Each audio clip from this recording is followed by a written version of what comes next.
ನಮಸ್ಕಾರ ವಿಶೇಷ ಕಾರ್ಯಕ್ರಮಕ್ಕೆ ಸ್ವಾಗತ ನಾನು ಪೂರ್ಣಿಮಾ ನೋಡಿ ರೇಣುಕಾಸ್ವಾಮಿ ಕೊಲೆ ಪ್ರಕರಣ ಇಡೀ ದೇಶಾದ್ಯಂತ ದೊಡ್ಡ ಮಟ್ಟದಲ್ಲಿ ಸಂಚಲನ ಉಂಟು ಮಾಡಿದಂತಹ ಪ್ರಕರಣ ದರ್ಶನ್ ಇವತ್ತು ಪರಪ್ಪನ ಅಗ್ರಹಾರ ಜೈಲಲ್ಲಿ ದರ್ಶನ್ಗೆ ನರಕ ದರ್ಶನವೇ ಆಗ್ತಾ ಇದೆ ಯಾವ ರೀತಿ ಅಂತ ಹೇಳಿದ್ರೆ ಅವರು ಹೇಳುವಂತಹ ಮಾತು ಜಡ್ಜ್ನ ಮುಂದೆ ಬಂದು ವಿಡಿಯೋ ಕಾನ್ಫರೆನ್ಸ್ನ ಮುಖಾಂತರ ಮಾತಾಡುವಂತಹ ಮಾತು ಒಂದ್ಸಲ ಬಂದು ಹೇಳ್ತಾರೆ ಒಂದು ತಟ್ಟು ವಿಷ ಕೊಟ್ಟುಬಿಡಿ ನನಗೆ ಆಗ್ತಾ ಇಲ್ಲ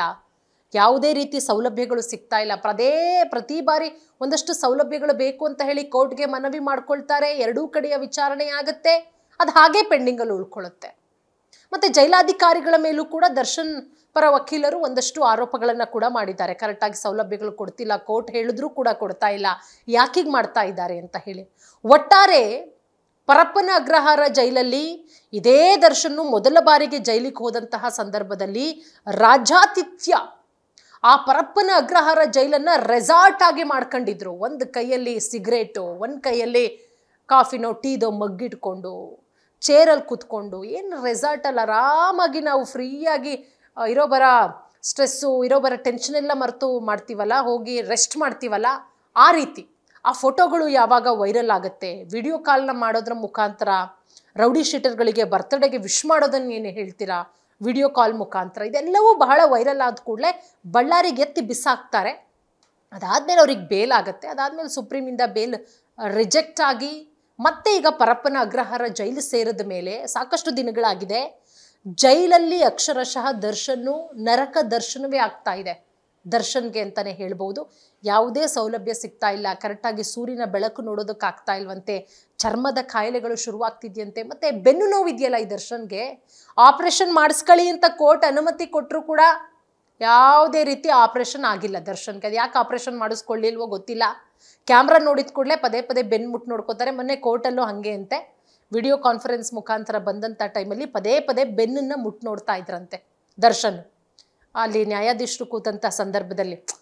ಅದು ಸಿಂಪತಿ ಕ್ರಿಯೇಟ್ ಮಾಡ್ಕೊಳ್ಳೋಕೋ ಅಥವಾ ನಿಜವಾಗಿ ಬೆನ್ನೋವಿದೆಯೋ ದರ್ಶನ್ಗೆ ಗೊತ್ತು ಆ ದೇವರಿಗೆ ಗೊತ್ತು ಮತ್ತೊಂದು ಕಡೆ ಯಾವುದೇ ರೀತಿ ಮೂಲ ಸೌಕರ್ಯ ಕೊಟ್ಟಿಲ್ಲ ಅನ್ನುವಂಥ ಆರೋಪಗಳು ಕೂಡ ಇದೆ ಒಂದಷ್ಟು ಕೋರ್ಟ್ ಹೇಳದಂತೆ ಕೋರ್ಟ್ ಹೇಳಿದೆ ಆದರೆ ಜೈಲಲ್ಲಿ ಜೈಲಾಧಿಕಾರಿಗಳು ನನಗೆ ಯಾವುದೇ ರೀತಿಯ ಮೂಲ ಸೌಕರ್ಯಗಳನ್ನು ಕೊಟ್ಟಿಲ್ಲ ವಾಕಿಂಗಿಗೂ ಕೂಡ ನನಗೆ ಅವಕಾಶ ಮಾಡಿಕೊಟ್ಟಿಲ್ಲ ಏನೂ ಸೌಲಭ್ಯ ಕೊಟ್ಟಿಲ್ಲ ವಾಕ್ ಕೂಡ ಹೇಳಿದ್ರು 15 ಅಡಿ ಜಾಗದಲ್ಲಿ ನನ್ನನ್ನು ವಾಕ್ ಮಾಡಿಸ್ತಾರೆ ಬಿಸಿಲು ಬರೋದಿಲ್ಲ ಸರ್ ಇದು ದರ್ಶನ್ ಅಳಲು ತೋಡ್ಕೊಂಡಿರೋದು ಬೆಂಗಳೂರಿನ ಪರಪ್ಪನ ಅಗ್ರಹಾರ ಜೈಲಾಧಿಕಾರಿಗಳು ನನಗೆ ಯಾವುದೇ ರೀತಿಯ ಮೂಲ ಸೌಕರ್ಯಗಳನ್ನು ಕೊಡ್ತಿಲ್ಲ ಸರ್ ಕೋರ್ಟ್ ಆದೇಶ ಕೊಟ್ಟಿದೆ ಅಂತ ಹೇಳಿಬಿಟ್ಟು ದರ್ಶನ್ನು ವಿಚಾರಣೆಗೆ ಹಾಜರಾದಂತಹ ಟೈಮಲ್ಲಿ ವಿಡಿಯೋ ಕಾನ್ಫರೆನ್ಸ್ ಮುಖಾಂತರ ಒಂದಷ್ಟು ಅಳಲನ್ನು ಕೂಡ ತೋಡ್ಕೊಂಡಿದ್ದಾರೆ ಸೊ ಹಾಗಾಗಿ ಕೊನೆಗೆ ಕೋರ್ಟ್ ಏನು ಮಾಡುತ್ತೆ ಅಂದರೆ ಎರಡೂ ಕಡೆಯ ವಾದ ಪ್ರತಿವಾದಗಳು ದರ್ಶನ್ ಪರ ವಕೀಲರು ಕೂಡ ಒಂದಷ್ಟು ಹೇಳ್ತಾರೆ ಕೋರ್ಟ್ನ ಮುಂದಿಡ್ತಾರೆ ಮೂಲ ಸೌಕರ್ಯಗಳನ್ನ ಕೊಡಬೇಕು ಅಂತ ಹೇಳಿ ಈ ಕಡೆ ಸರ್ಕಾರದ ಪರ ವಕೀಲರು ಕೂಡ ಎರಡೂ ಕಡೆಯ ವಾದ ಪ್ರತಿವಾದಗಳನ್ನು ಆಲಿಸಿದಂಥ ನ್ಯಾಯಮೂರ್ತಿಗಳು ಅಕ್ಟೋಬರ್ 9ನೇ ತಾರೀಕಿಗೆ ವಿಚಾರಣೆಯನ್ನು ಮುಂದೂಡಿದ್ದಾರೆ ಸೊ ನೋಡೋಣ ಅಕ್ಟೋಬರ್ 9ರ ನಂತರ ಏನಾಗಬಹುದು ಅನ್ನೋದನ್ನು ಕಾದು ನೋಡಬೇಕಾಗತ್ತೆ ಸೊ ಅದೆಲ್ಲದರ ನಡುವೆ ಒಂದಷ್ಟು ಬೆಳವಣಿಗೆಗಳಂತೂ ಆಗ್ತಾ ಇದೆ ದರ್ಶನ್ ವಿಚಾರಕ್ಕೆ ಸಂಬಂಧಪಟ್ಟಂತೆ ಒಂದಷ್ಟು ಬೆಳವಣಿಗೆಗಳಾಗ್ತಾ ಇರೋದು ಸೊ ಏನಾಗುತ್ತೆ ಅಕ್ಟೋಬರ್ 9ನೇ ತಾರೀಕು ಕೋರ್ಟ್ ಏನು ಆದೇಶ ಕೊಡುತ್ತೆ ದರ್ಶನ್ ಹೇಳಿದಂತೆ ಒಂದಷ್ಟು ಮೂಲ ಸೌಕರ್ಯಗಳನ್ನು ದರ್ಶನ್ ಪರ ವಕೀಲರು ಹೇಳಿದಂತೆ ವಾದ ಮಾಡಿದಂತೆ ಅದಕ್ಕೆ ಆದೇಶ ಕೊಡುತ್ತಾ ಅಥವಾ ಇಲ್ಲವಾ ಎಲ್ಲದರ ಬಗ್ಗೆ ಅಕ್ಟೋಬರ್ 9ರ ನಂತರ ಗೊತ್ತಾಗಬೇಕಾಗತ್ತೆ